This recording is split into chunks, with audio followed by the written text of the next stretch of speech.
Continue with chapter 2 the current chapter 3 current electricity. आज का हमारा टॉपिक है कॉम्बिनेशन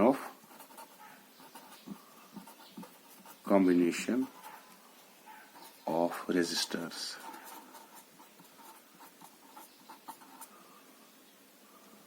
ठीक है, कॉम्बिनेशन ऑफ रेजिस्टर्स क्या क्या है? सीरीज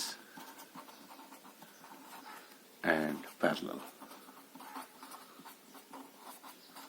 ठीक है,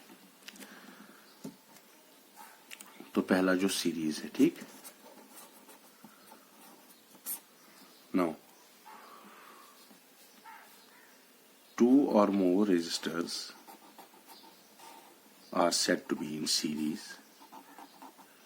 if only one end of the resistor is connected to the another end of the other resistor. So let us suppose that we have two resistors R1 and R2 or we have three resistors.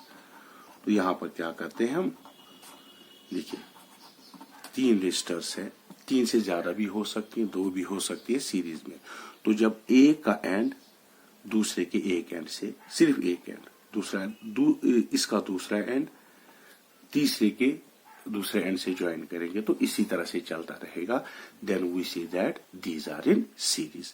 Late us suppose that we have these resistance R1, R2 and R3 series connected to a source of potential, that is V, a battery, ठीक, or a cell which provides the potential for this system, and due to this charge or current flows through it. ठीक, now जब current यहाँ पर आती है तो यहाँ चूंकि रेजिस्टेंस है, इट विल, जो चार्ज है वो फील करेगा रेजिस्टेंस, उस वजह से एज पर ओहम्स लॉ यहाँ पर पोटेंशियल ड्रॉप होगा V1, that will be equal to IR1।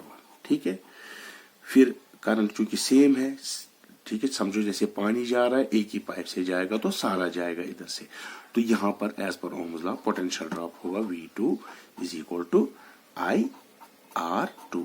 इसी तरह से यहाँ पर पोटेंशियल ड्रॉप होगा V3 is equal to IR3। ठीक है, तो ये जो सारे पोटेंशियल ड्रॉप है, अगर इनको सम करेंगे तो वो इस पोटेंशियल के बराबर आएगा। इसका मतलब जो ये पोटेंशियल है जो हमने दिया वो ड्रॉप होता है इन तीन रेजिस्टर्स में। अगर दो होंगे तो दो में, या तीन होंगे तीन में, n होंगे n में, तो हमें n रेजिस्टर्स भी सीरीज में हो सकते हैं, दो भी तीन भी। ठीक है, तो टोटल पोटेंशियल हमने यहाँ पर दी थी वो V दी थी, उसके कितने हिस्से हो गए? तीन, A V1 plus V2 plus V3। ठीक, तो अब यहां पर हम इस इक्वेशन में वैल्यू लगा देंगे। ठीक है, so V is equal, as per Ohm's law, V is equal to I R। What is R? R is the equivalent resistance EQ of these three, that is the series combination. तो V is equal to this, and यहाँ पर अब हम value लगा देंगे। सो I R this equivalent resistance, that is V1 को IR1 plus IR2 plus IR3। Series में ये है कि करंट रिमेन्स, करंट जो है वो सेम रहती है I यहाँ पर, और चार्ज भी, बिकॉज चार्ज अगर क्यों जा रहा है by time, that is I। ठीक, अगर हम टाइम को 1 कर देंगे, charge will be equal to the current. So charge भी सेम सीरीज में जा रहा है और जाता है, और करंट भी सेम जाती है। तो यहाँ हम जब I हम कॉमन लगेंगे वो इसके साथ कैंसिल होगा, तो जो इक्विवेलेंट रेजिस्टेंस निकलेगी that is R1 plus R2 plus R3। So the resistance in series is sum of the resistors in the sum of the resistors, all the resistors which are in the combination। ठीक है ना, तो इसका मतलब है जो equivalent resistance होगी वो इंडिविजुअल, किसी भी इंडिविजुअल से ज्यादा होगी। अगर दो ही रेजिस्टेंस सीरीज में होते तो हम क्या लिखते इसको? R इक्विवेलेंट, सीरीज में R1 प्लस R2। ठीक है, ये हो गई एक बात। दूसरी बात, इनमें से अगर हम मिसाल के बाद दो अगर सीरीज में हैं तो मिसाल के दो ही हम लेंगे, तीसरे को नहीं मानेंगे, तो हमें V1 किसके बराबर निकलता है? IR1। ठीक है ना, एंड V2 किसके बराबर निकलता है, IR2। तो इसमें से अगर I लिखेंगे हम, वो किसके बराबर होगा, यहां पर लिखता हूं मैं, इसमें से लिखेंगे V1 इसमें से निकलेगा V1/R1 is equal to I। इसमें से भी क्या निकलेगा, V2/R2 is equal to I। इन दोनों को जब हम कंपेयर करेंगे, इसमें से निकलेगा हमें V1/R1 is equal to V2/R2 या V1/V2 is equal to R1/R2। तो इसमें क्या होता है, the potential drop across a resistor is directly proportional resistance. ठीक है ना, इसका मतलब है जितनी बड़ी रेजिस्टेंस होगी उतना ज्यादा पोटेंशियल ड्रॉप वो करेगा। मिसाल के तौर पर अगर ये 10 ओम है, ये 5 ओम है, तो यहाँ कितना ड्रॉप होगा, दुगना इससे। अगर यहाँ पर पोटेंशियल ड्रॉप 5 वोल्ट हुआ तो यहाँ पर कितना होगा, 2.5 वोल्ट होगा। अगर 10 वोल्ट यहाँ पर पोटेंशियल ड्रॉप हुआ तो यहाँ 5, क्योंकि ये उसकी आधी है। ठीक, ये हो गया इसमें। तो हमने क्या रखा, सीरीज में क्या होता है, करंट सेम रहती है, चार्ज सेम फ्लो होता है, और जो पोटेंशियल ड्रॉप होता है it is directly proportional to the resistance. Okay, एक और हम पॉइंट यहां पर कर सकते हैं।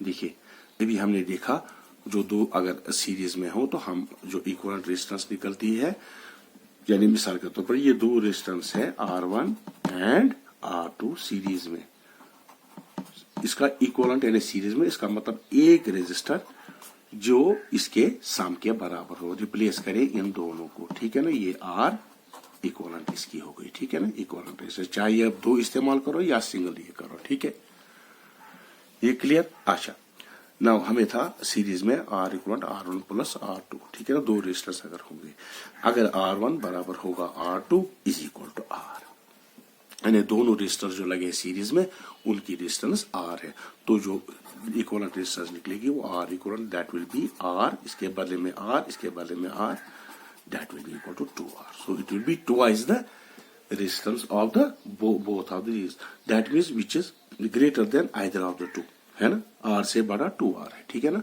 सो इसमें क्या है, रेजिस्टेंस बढ़ जाती है। ठीक है ना, सीरीज में घट नहीं जाती है।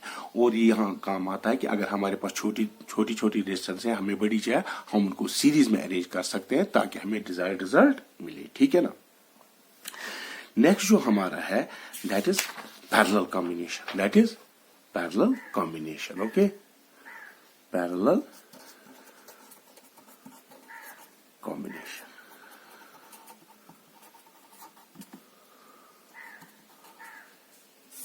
देखिए, पैरेलल कॉम्बिनेशन में क्या होता है, 2 or more than 2 resistors are said to be in parallel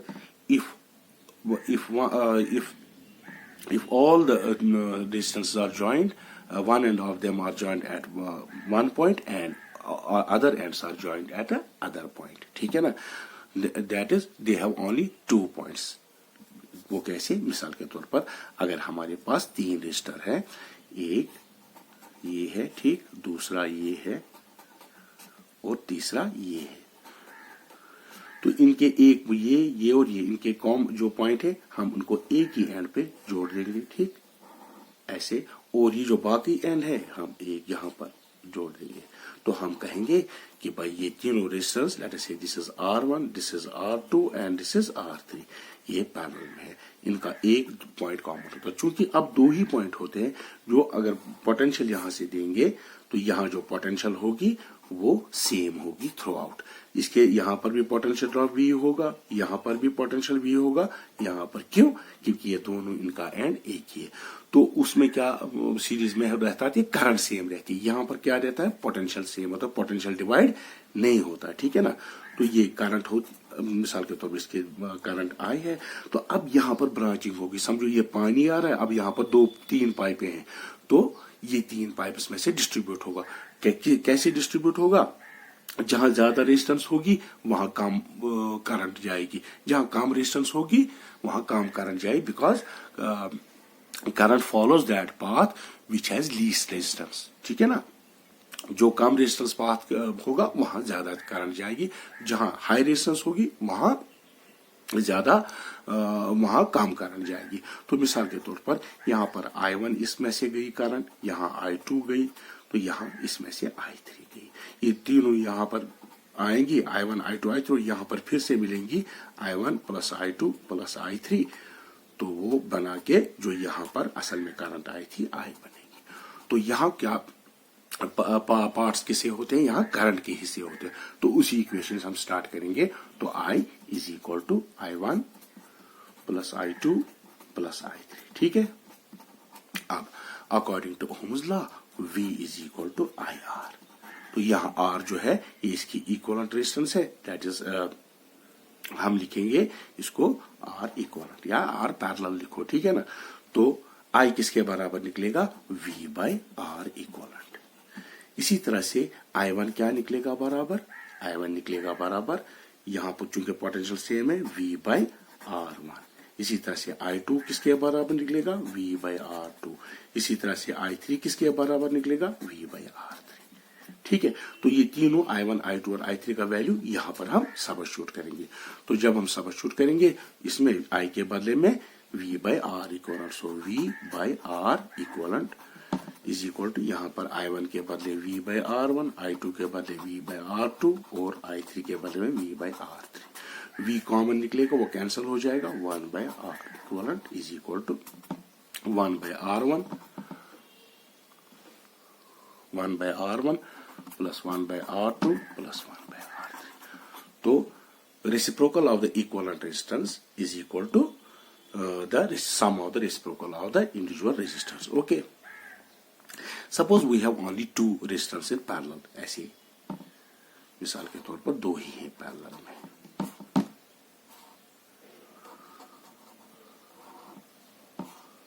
ये दो पैरेलल R1 एंड R2 ये पैरेलल में है, ठीक। करंट जा रही है I, यहाँ सोर्स ऑफ पोटेंशियल है V यहां से, ठीक है ना। तो I यहां से जा रही है, ठीक है। यहाँ I1 जा रही है मिसाल के तौर पर, इसमें से I2, ठीक है।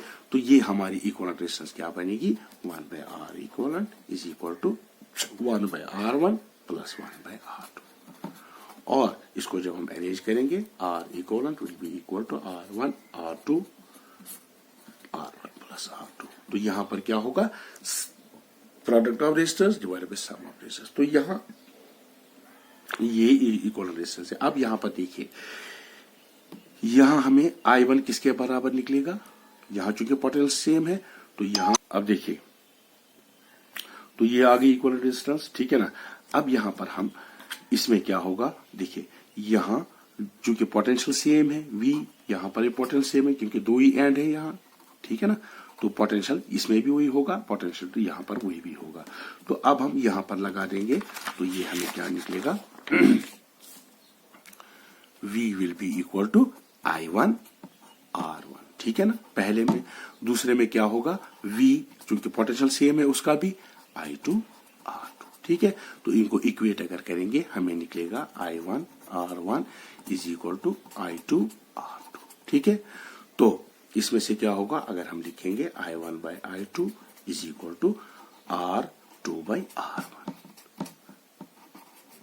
व्हाट डज दैट मीन, जो करंट है वो इनवर्सली प्रोपोर्शनल रेजिस्टेंस होगी, ठीक है ना। दैट मीन्स, तो जो करंट होगी अगर रेजिस्टेंस हाई होगी उसमें से कम करंट जाएगी, ठीक है ना। अगर रेजिस्टेंस ज्यादा होगी उसमें से कम करंट जाएगी, अगर कम रेजिस्टेंस होगी उसमें से ज्यादा करंट जाएगी, ठीक है ना। तो current divides itself when it enters the parallel combination, divides itself inversely in proportion to what, resistance। उसका मतलब क्या है, अगर ये रेजिस्टेंस है यहाँ पर एक और यहाँ दूसरी रेजिस्टेंस है, ये दोनों पैरेलल कॉम्बिनेशन, मैं यहाँ पर पैरेलल कॉम्बिनेशन की बात कर रहा हूँ। मिसाल के तौर पर अगर I यहाँ से करंट आ रही है, ये R1 और R2, हम मान लेते हैं R1 is greater then R2, ये R1 जो है ग्रेटर, तो मिसाल के तौर अगर I1 यहां जाएगी, I2 यहां जाएगी, तो कौन सी करंट ज्यादा होगी, चूंकि R1 बड़ा है, सो I1 will be less, I1 will be less than I2।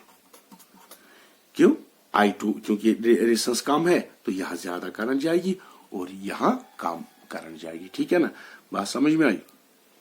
So this was ये series parallel combination. Now if R1 is equal to R2, then what is equal to R? अगर दोनों equal हैं, ठीक है ना, तो हमें इफेक्टिव रेजिस्टेंस क्या निकलेगी इसकी पैरेलल में 1/R1 that is R plus 1/R1 that is R और 1/R equivalent is equal to 2/R. तो R इक्वलेंट निकलेगी किसके बराबर R/2. ठीक है ना. तो जो रेजिस्टेंस अगर यहाँ इसका मतलब ये भी अगर R होगा ये भी R होगी तो इसका मतलब है जो इसकी इक्वलेंट होगी रेजिस्टेंस वो R/2 होगी अगर पैरेलल में रखें.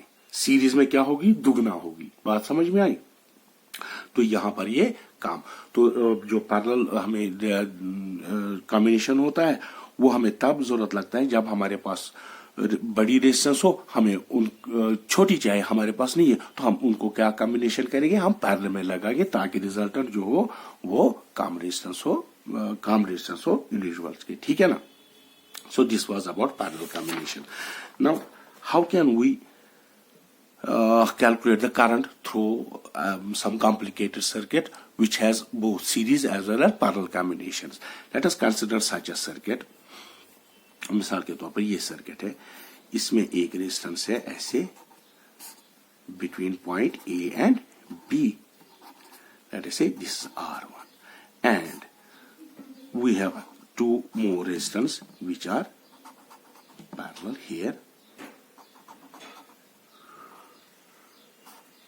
यहां पर parallel है R2 and R3. Now this is connect to a source. यहां पर एक सोर्स है पोटेंशियल का V. ठीक है बेटा. Now करंट I जा रही है. Now what will be the ये करंट यहां पर जा रही है तो यहां से I जाएगी क्योंकि ये सीधे है यहां पर सीधे जाएगी I. लेकिन जब यहां ये I पहुंचेगी तो यहां पर क्या होगी यहां पर ब्रांचिंग होगी. यहां से मिसाल के तौर पर I1 जा रही है यहां से I2 जा रही है. ठीक है ना. तो ऐसे होगा. नाउ अगर हमें पहले हम देखेंगे इस ये जो सारा सर्किट है इसकी इक्वल रेजिस्टेंस क्या होगी. तो ये दो जो पहले हम ये दो लेंगे ये क्या है पैरेलल में है ना. तो इसकी तो पैरेलल में तो हम क्या लिखेंगे इसकी इक्वल रेजिस्टेंस कैसे लिखेंगे R इक्वलेंट मगर किसकी 2 और 3 की. वो क्या निकलेगी 1/R2 plus 1/R3.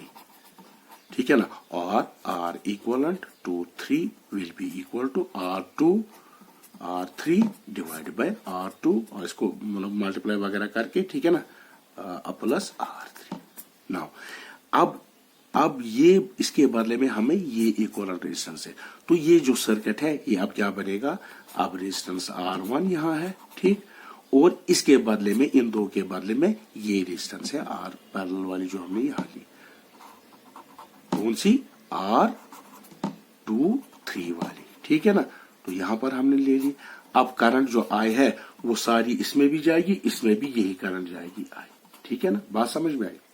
Now these R1 and R23 are in series. ठीक है ना. अब ये जो है इसका इक्विवेलेंट सर्किट ये बन गया. ठीक.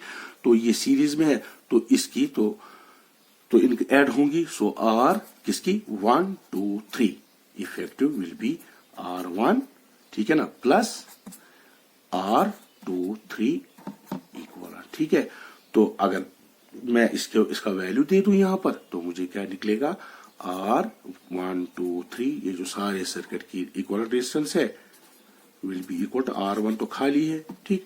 R2 क्या हमारे पास ये क्या है ये है यहां वैल्यू दे देंगे R2 R3 divide by R2 plus R3. ठीक. नाउ हमने वोल्टेज क्या लगा यहां पर V. करंट क्या हमने माना है I. तो हम निकाल सकते हैं Ohm's law V is equal to IR.